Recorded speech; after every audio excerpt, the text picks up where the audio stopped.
folks, and welcome back to Contract Law. This is video 3 in the series of videos on contents of a contract and exclusions, and in this video we are going to be looking at terms. We are going to look at when terms will be included in the contract between the parties and what they do when they are included as contractual terms.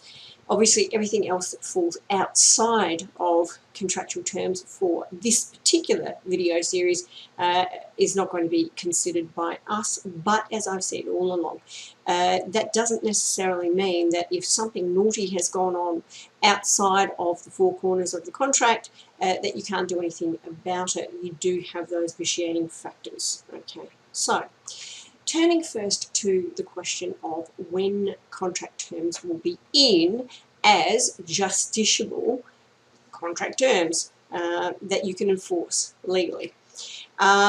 Before everything else, the logical starting point is this objective test.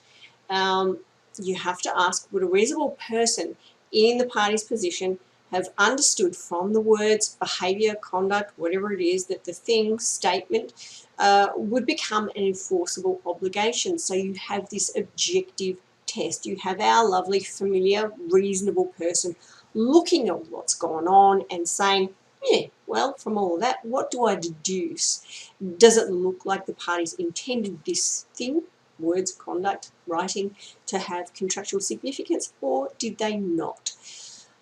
Why is this the logical first starting point? Because it goes hand in hand with the parole evidence rule. Remember, we said the parole evidence rule doesn't even come in to be applied if in fact it seems that there is something else out there in the surrounding circumstances that the parties have given contractual significance to, apart from the written terms, whatever's ended up in writing between the parties.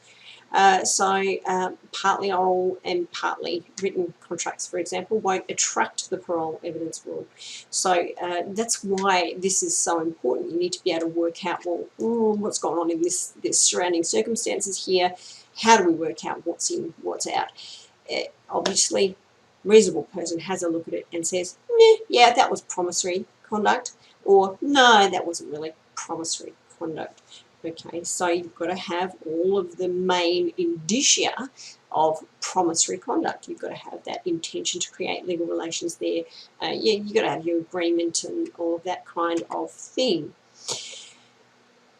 Big red flags, though, that something will have contractual significance between the parties. There are 4 of them, okay? Time, reduction to writing, special knowledge and skill, and importance. Taking each of those in turn, firstly, time makes sense that the longer the interval of time between a representation and the actual concluding of the contract, the less likely that that representation is going to make it into, be nestled in with the actual contractual terms between the parties. It's much more likely that what has been said a long time previously is going to just be a mere representation that doesn't really have any contractual significance. That was absolutely the case. In fact, in these first 3 points, the case law tends to centre around, the main case law tends to centre around the sale and purchase of vehicles. In Routledge and Mackay, it was a sale and purchase of a motorbike, and there was about 7 days interval between when the representation was made about the age of the motorbike and when the contract for sale and purchase was actually concluded.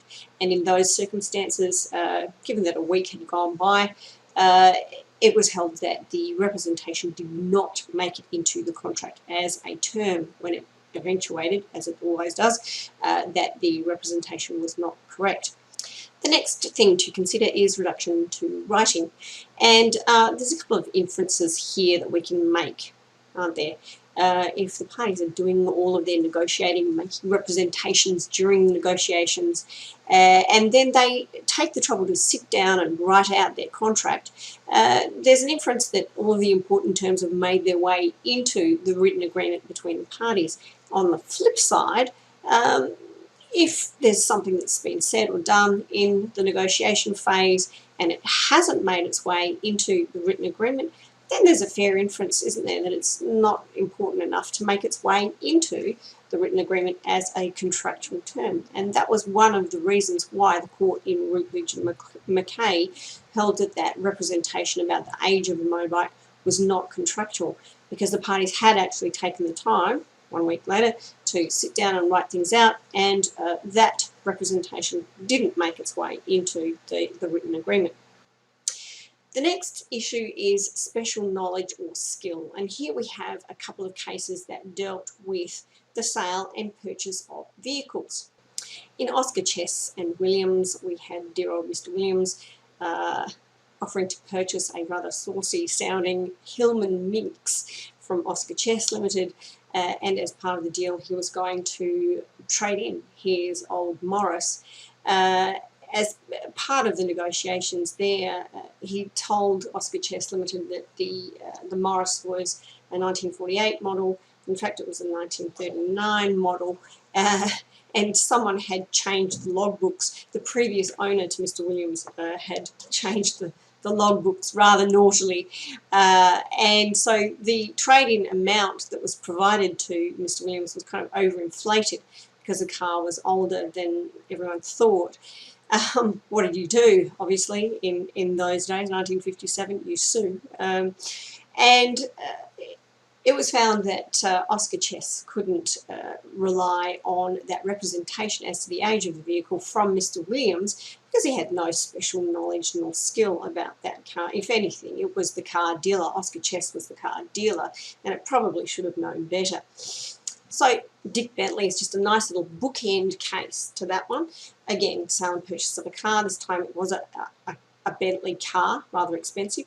Mr. Bentley was buying a Bentley car, and in that case representations were made about servicing of the vehicle and how many miles it had done, which turned out to be untrue.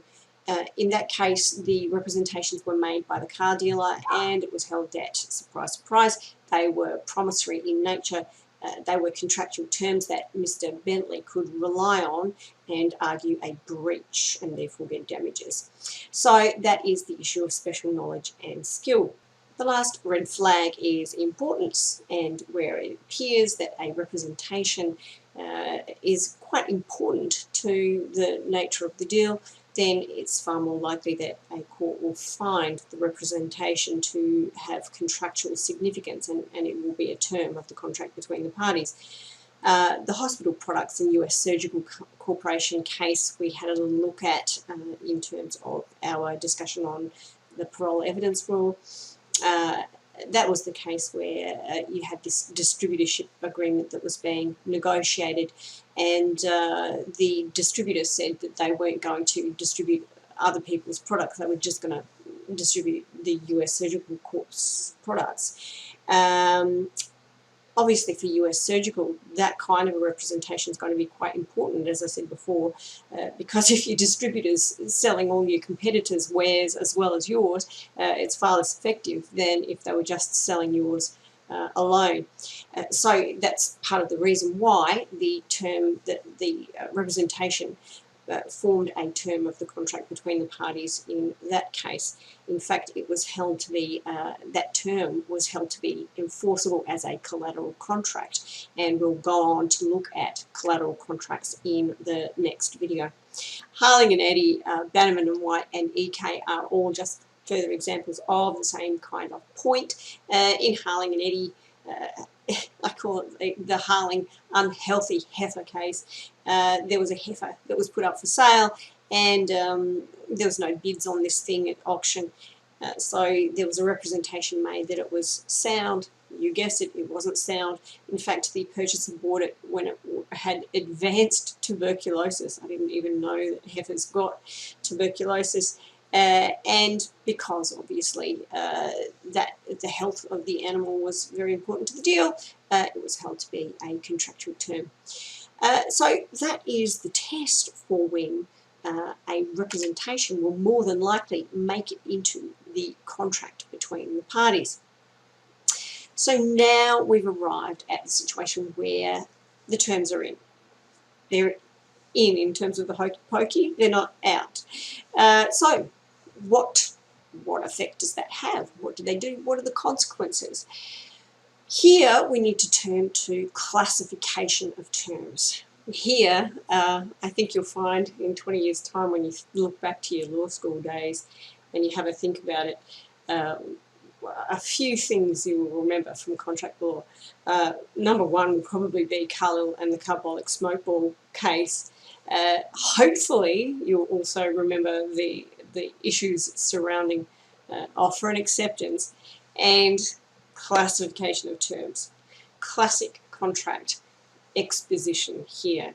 Super important, because the way that a term is classified by a court will determine the nature of the remedies that you will be able to get for breach of that term.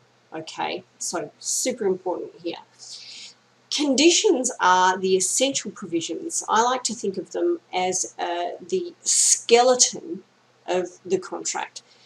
Without them, you just have this blob of flesh and it wouldn't be able to do anything. Without bones, you would be just a puddle of skin and guts on the floor. You actually have to have the bones in there at the very core of the thing to make it functional. Okay, so they are the really elemental parts of a contract. Because they are just so important, every single breach, no matter how slight, will justify the innocent party terminating the contract. Okay, and we'll talk about termination far more in depth in other videos in this unit.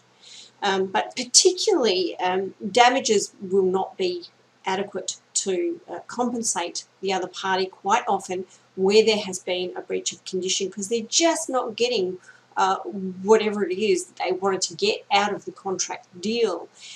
So you might have one indicator of a term being classified as a condition if the actual contract itself says it is a condition of sale that blah, blah, blah, blah, blah. However, lay people will often use the word condition, I hate doing that, condition, to indicate just a term of the contract. Lay people don't necessarily attach the same amount of technicality to the word condition that lawyers and courts do. So whilst it is just one of many factors that might indicate to a court that a term will be a condition, it's going to be persuasive, but it's not conclusive by any stretch of the imagination. And there are two cases that you should know in relation to classifying a term as a condition. So in the tramways advertising case, we had Luna Park wanting to advertise its theme park on some advertising boards that were put up in trams. Okay, now in the contract there was a guarantee that each of the 53 advertising boards would be on the trams, and that the trams would be on the tracks at least 8 hours a day. So they'd be getting a guaranteed 8 hours of advertising per day per tram, and there was 53 of these advertising boards that were part of this deal. Obviously, tramways didn't supply the guaranteed 8 hours per day for each of the 53 boards. And what tramways tried to argue was a bit of a nifty two-step around the term of the contract. They said, oh, no. What we actually meant was that there was a guarantee that each of these boards was going to be in front of the public on an average of 8 hours per day. So it didn't really matter if one particular board was on the tracks for less than 8 hours, so long as on average it was on the tracks for about 8 hours per day. And that didn't suit Luna Park at all, considering the price it paid, and so they decided to litigate. The court there was faced with the question, was this guarantee about the 8 hours of advertising exposure per day, was that a condition or not? If it was a condition, obviously it would allow termination. If not, then you'd get damages at best. And so the court said It all depends on the intention of the parties. The test of essentiality is whether it appears from the general nature of the contract considered as a whole or from some particular term or terms that the promise is of such importance that to the promisee that he wouldn't have entered into the contract at all unless he had been assured of a strict or a substantial performance of that promise, as the case may be, and that this ought to have been apparent to the promisor. If the promisee wouldn't have entered into the contract unless assured of a strict and literal performance, he can treat himself as discharged upon breach, or if he entered into the contract in reliance on substantial performance, any substantial breach is going to justify discharge. That is the statement in relation to conditions that is constantly trotted out in texts and in judgments, and that is the statement that was then picked up and applied, you can see down the bottom there, in the case that everyone likes to talk about, which is Associated Newspapers and Banks. Mr. Banks was a popular cartoonist that drew the Ginger Megs series of cartoons. He contracted with Associated Newspapers to provide his comic strip called Us Fellas. Like I said, very, very popular. This was, the late 40s, 1950s. This ended up before the High Court in 1951.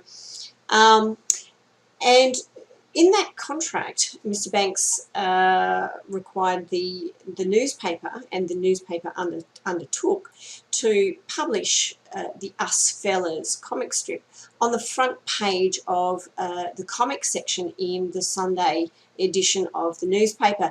It was very important for Mr. Banks to have his comic on the front page of the comic section, obviously best positioning there, and it was important that he continuously had his comic presented in this way, that his work was before the public in a certain way.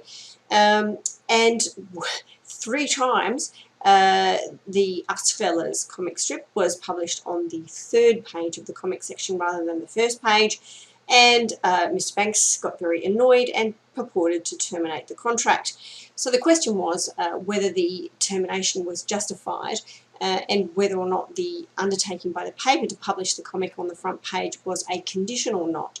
And in the course of the judgment, the court picks up the Tramways advertising test of essentiality and says, yes, actually, this term was so important to Mr. Banks that he would never have actually gone into the contract with the newspaper if he hadn't been assured of publication on the front page. So they are the 2 most influential decisions that you will find on the issue of whether or not a term is a condition.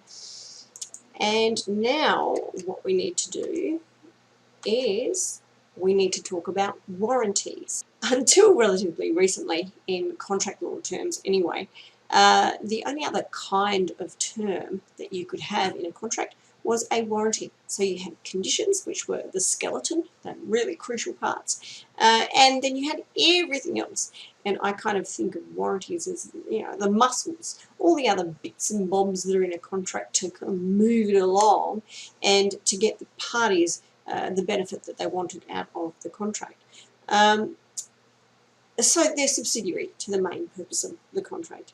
And warranties can also, a bit like conditions, bear a number of different meanings.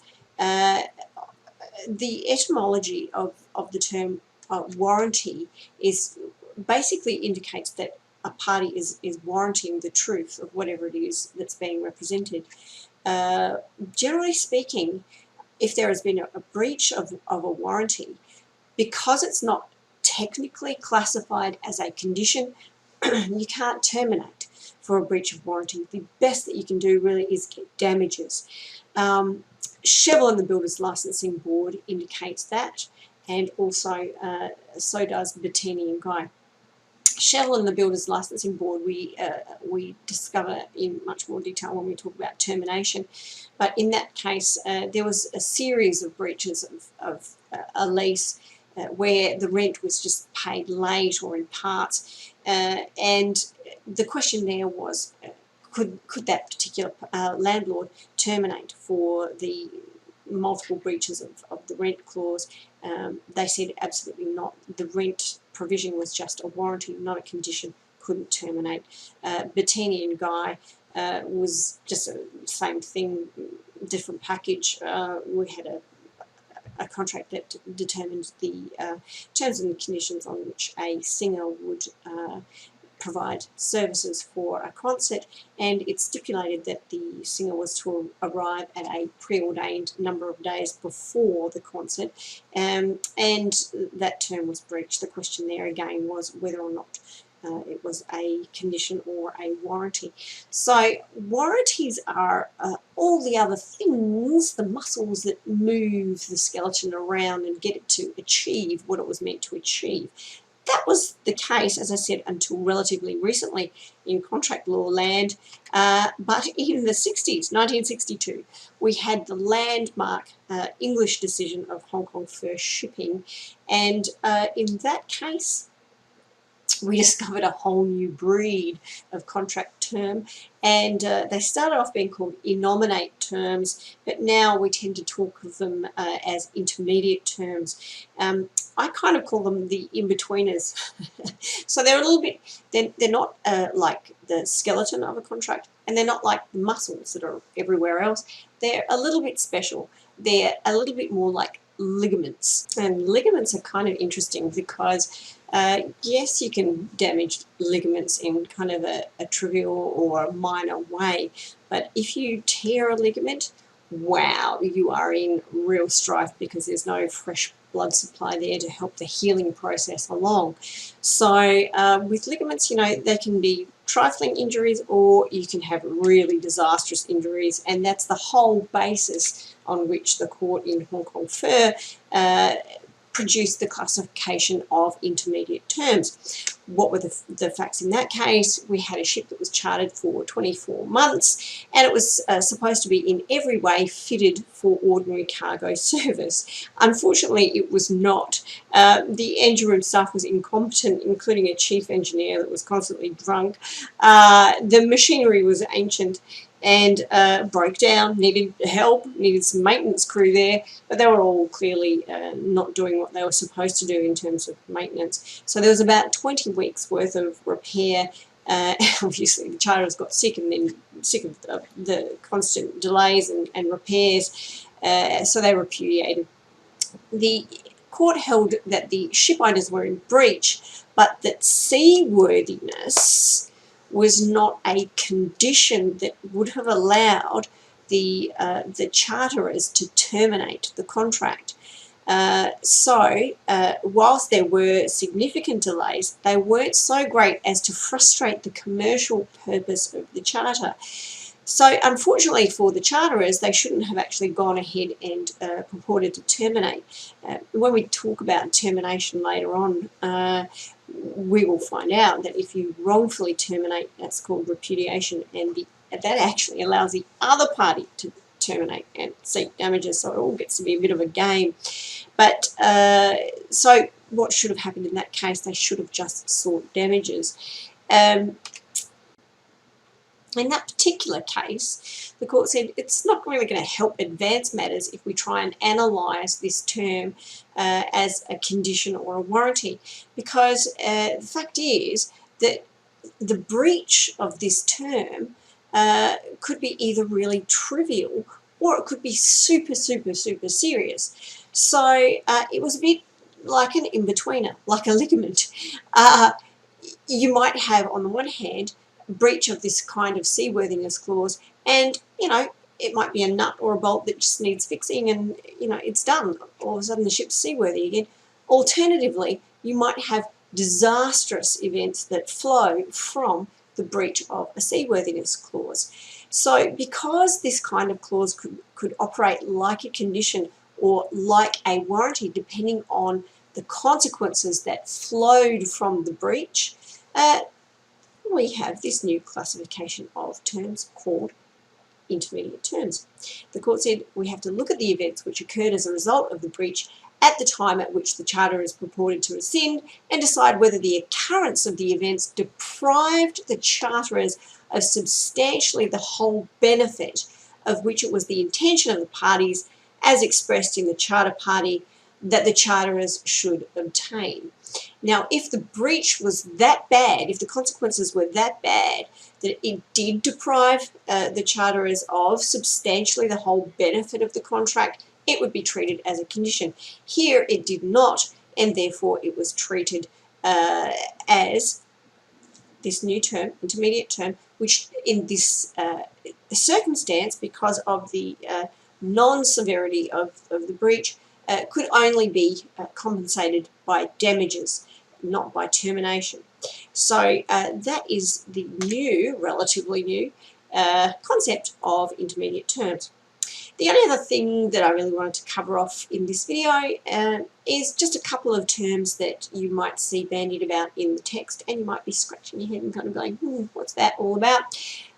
Conditions precedent and conditions subsequent. Conditions, now here, classic example, we are using this term in the technical sense that contract law students should be using them. So these are terms that have a very significant effect on the contract, depending on whether or not they are satisfied. Sometimes you'll see texts talk about conditions precedent and conditions subsequent as contingent conditions. And these conditions will only pop up and become of importance on the occurrence of some kind of contingency, a contingent event. So for conditions precedent, it means that the contract won't come into existence, or it won't be born, if you will, until some contingent condition occurs. If it does occur, the contract will spring up. So one example of that was Pym and Campbell that we had a look at in the parole evidence video earlier in this video series, where you had to have the two engineers signing off on the appropriateness of that invention. That didn't happen. The contract never sprang into existence. Conditions subsequent mean that the contract will actually end or die if the condition subsequent occurs. Now, these are far more common. Examples of conditions subsequent is when you buy a house subject to finance. It means that you have a valid contract on foot, but if you are unable to secure finance, then the whole thing will fall over. They are the only other two points of clarification I just wanted to make for you. The only other thing I just wanted to remind you of was that if a term for some reason does not make it into the main contract as a provision in the main contract, so inspired by Meet the Fockers, obviously, this slide, it falls outside the circle of trust. It's outside the circle of terms in the main contract. You have this little odd thing on the outside there. What is that? It'll probably be a mere representation or mere puff. Because of the parole evidence rule, we'll just discount it. Okay. The only recourse you will have for something like that will be a vitiating factor. But if the thing that is outside that circle of terms in the main contract does in fact satisfy the test of intention, contractual intention that we talked about at the beginning of this video, then courts are going to look around for ways to enforce that term, and here is where you might find courts applying various different labels to that term in order to give it some effect at law. So you might find that the term is classified as a collateral contract that operates alongside the main contract. You might find that a court says that the term has been incorporated in some way, swept in by other mechanisms like notices or signs. So these two things we will look at next. And finally, in this video series, you might find that this odd little term that's left out of the circle of terms in the main contract might be implied, okay, and there are a number of different ways that a term can be implied. So that's where we're heading to in the last few videos of this video series. And that about wraps it up in terms of conditions, in terms of terms. So if you have any queries, let me know. Otherwise, we'll smash on to the next video. Bye, guys.